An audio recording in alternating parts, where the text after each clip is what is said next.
yaitu introduction. Beberapa hal yang harus diungkapkan dalam perkenalan di dalam bahasa Inggris yaitu yang pertama ada nama. Nah, untuk memperkenalkan nama terdapat banyak kalimat yang bisa digunakan. Berikut ini adalah beberapa contoh self-introduction untuk memperkenalkan nama. Contohnya, hi, my name is Najwa Shihab, atau halo, nama saya Najwa Shihab. Terus, hi, I am Najwa Shihab, atau halo, saya Najwa Shihab. Contoh di atas adalah cara memperkenalkan diri dengan nama lengkap. Namun kalian bisa juga memperkenalkan nama secara terpisah seperti di bawah ini. Contohnya, my first name in Najwa. Terus my surname is Shihab, atau my family name is Shihab. Hi, my last name is Shihab. Terus, hi, my nickname is Najwa. Umumnya dalam bahasa Indonesia kita menggunakan kata perkenalkan sebelum menyebutkan nama. Nah, di dalam bahasa Inggris sebenarnya ada juga loh. Lantas apa bahasa Inggrisnya perkenalkan? Yap, kalian bisa gunakan let me introduce myself, yang artinya izinkan saya memperkenalkan diri di awal kalimat. Jadi apabila digabungkan menjadi let me introduce myself, my name is Najwa Shihab, atau izinkan saya memperkenalkan diri, nama saya Najwa Shihab. Lalu ada umur, tanggal lahir, dan ulang tahun. Oke, setelah memperkenalkan nama, biasanya lawan bicaramu akan bertanya umur dan tanggal lahir. Nah, berikut ini adalah contoh self-introduction untuk menyatakan umur yang bisa digunakan. Contohnya, I am 50 years old. Saya berumur 15 tahun. Kemudian untuk memberitahu tanggal lahir dan hari ulang tahun kalian bisa menggunakan 3 cara, yaitu I was born on November 26 tahun 2021. Terus I was born in November 2001, atau saya lahir pada bulan November 2001. I was born in 2001, saya lahir tahun 2001. My birthday is on November 26 tahun. Ulang tahun saya tanggal 26 November. Lalu sebagai catatan, on digunakan saat menyebutkan tanggal juga, in digunakan apabila tidak menyebutkan tanggal. Lalu berikutnya ada tempat tinggal. Materi self-introduction lainnya yang tak kalah penting yaitu menjelaskan tempat tinggal dan asal kalian. Misalnya saat ditanya where are you from atau where do you come from.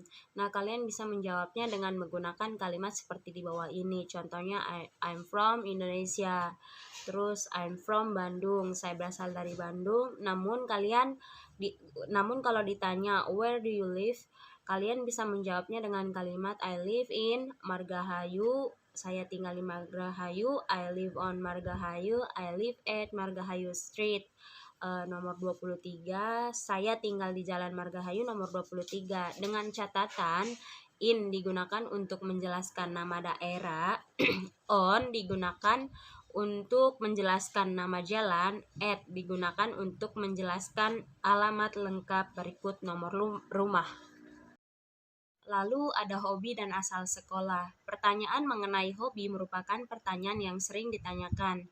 Nah, berikut ini adalah contoh self-introduction untuk menyatakan hobi. Contohnya, my hobby is reading.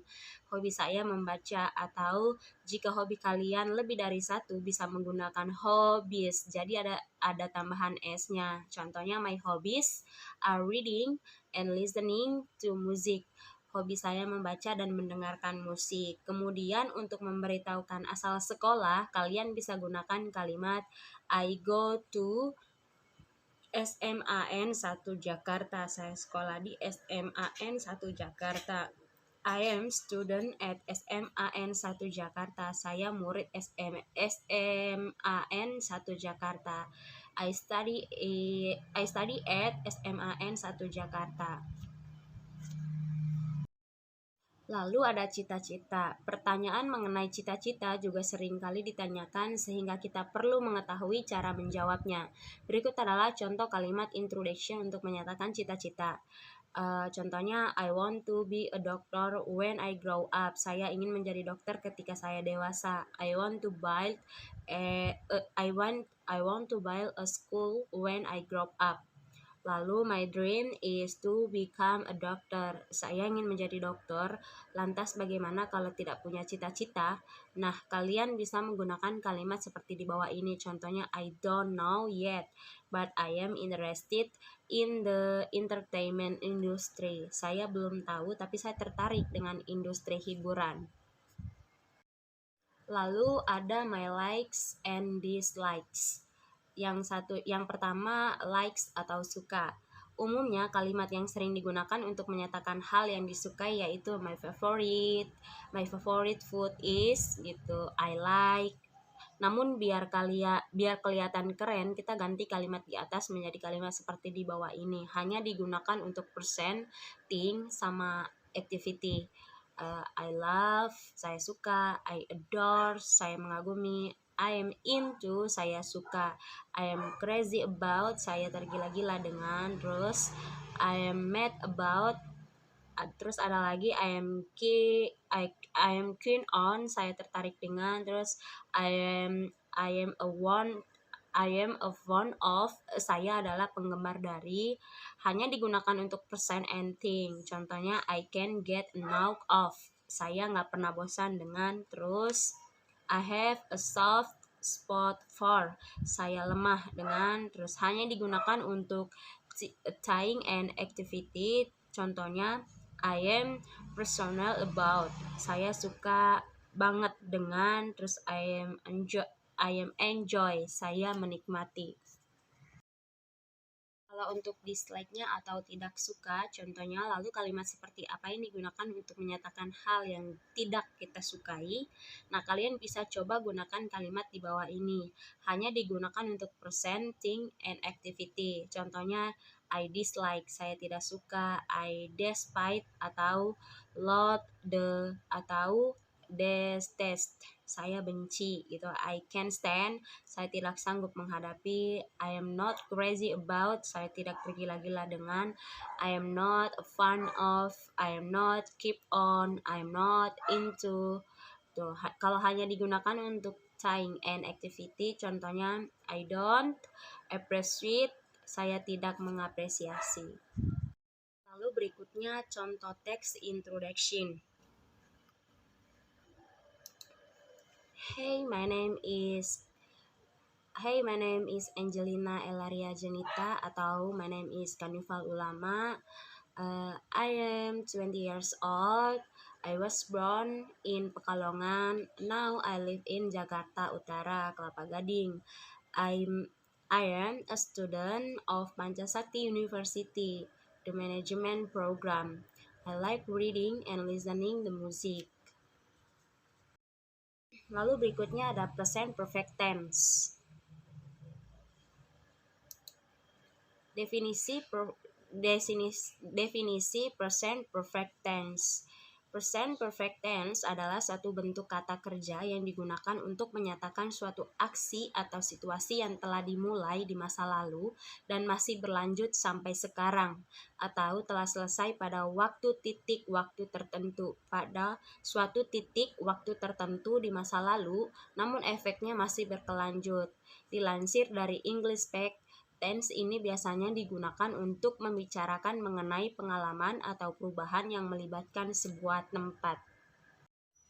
Lalu untuk rumus present perfect tense-nya sendiri, present perfect tense dibentuk dengan auxiliary verb have atau has dan past participle atau verb 3. Have digunakan untuk I, you, dan plural subject seperti plural pronoun atau they atau we, plural noun atau boys, men, compound subject dengan kata hubung and atau you and I atau Tom and Jack. Sedangkan has untuk singular subject seperti tired, percent, singular pronoun atau he, she, it. Singular noun atau Tom and man.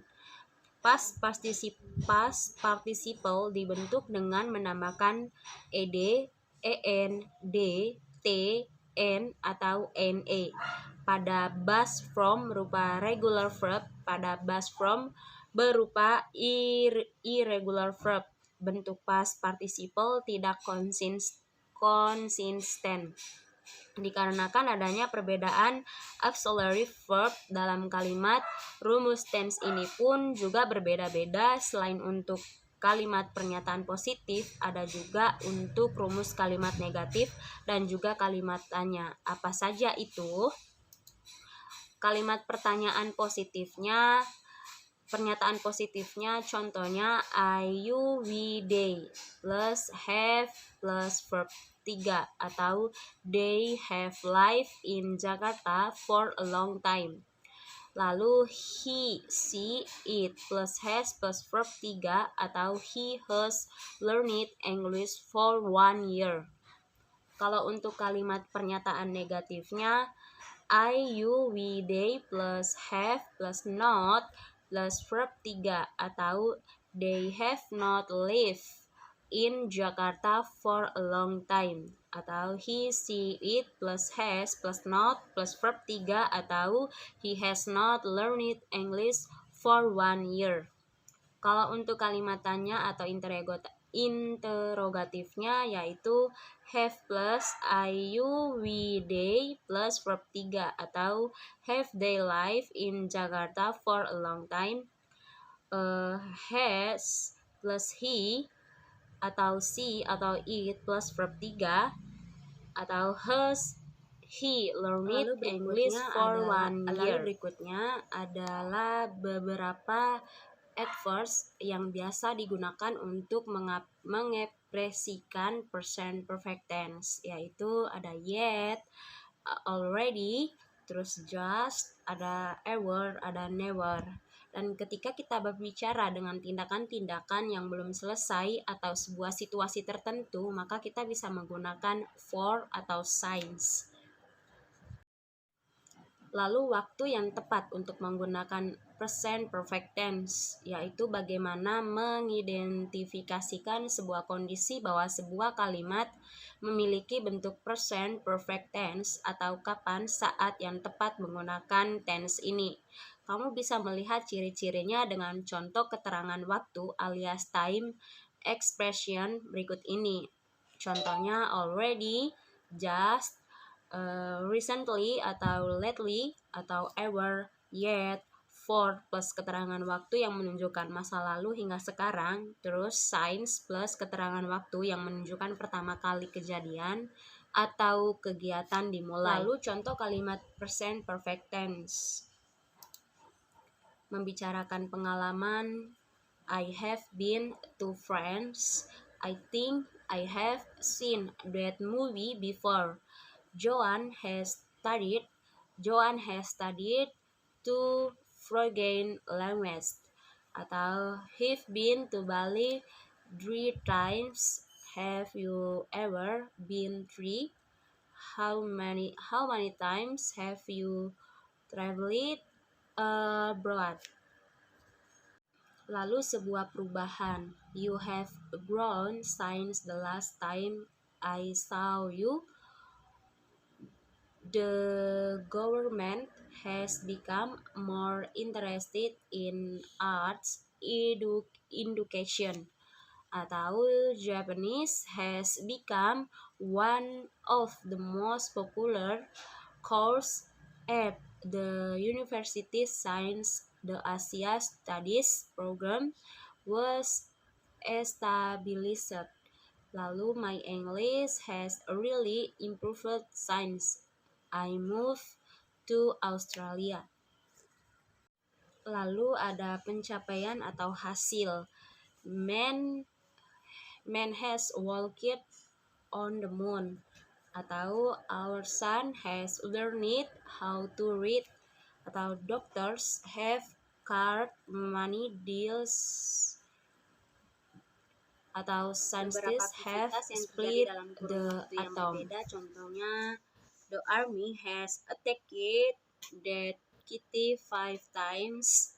Lalu I have had 4 quizzes and 5 tests so far this semester. Lalu ada we have had many major problems while working on this project. Lalu ada she has talked to several specialists about her problem, but nobody knows why she is sick.